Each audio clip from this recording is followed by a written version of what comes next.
The Croatian theologian Miroslav Volf talked about the final judgment and how that, in spite kind of popular opinion, popular thoughts on it, is actually a great means of comfort, a great means that will, instead of turning you into a vengeful person, will actually turn you into one who can then truly turn and love your enemies.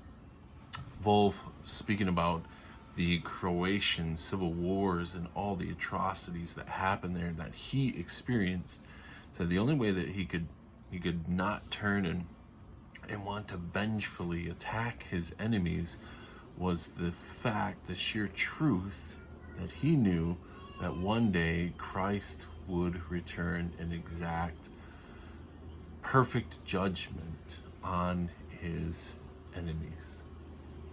I bring this up because this is what we're dealing with in Lord's Day 19. We're dealing with the judgment, the piece of the Apostles' Creed that says that he will come to judge the living and the dead. And before we want to throw out the last judgment, I think we really need to consider the implication and the comfort, as the Catechism says, that the final judgment can give to us. And I think Kevin DeYoung gives 3 reasons why it can be good and comforting for us. First and foremost, it means that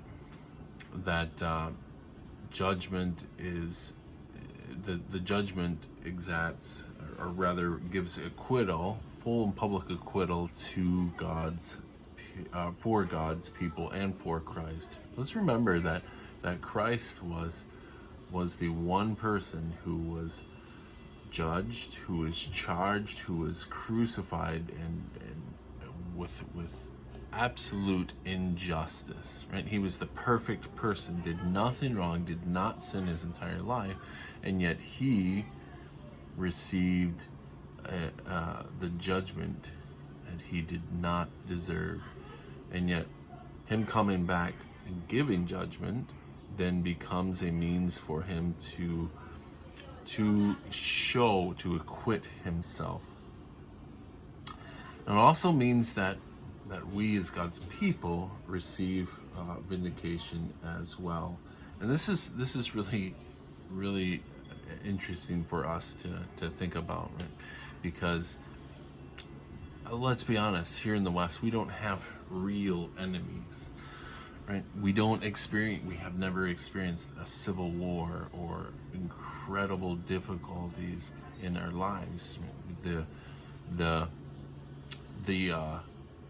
enemies that we may have are, a tough boss. Maybe we have had a difficult childhood, things of that sort, and family members and stuff can exact themselves as our enemies in our minds.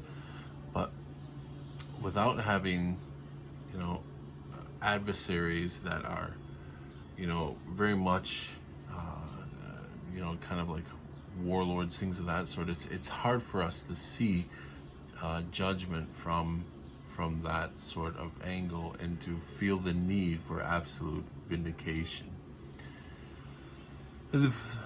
Finally, the last point that DeYoung makes is that the judgment, the fact that the Catechism talks about Christ sitting at the right hand of God the Father, this gives us our guarantee. It shows us the beauty of the inheritance that we will at one point fully receive. So Christ is vindicated, God's people are vindicated, and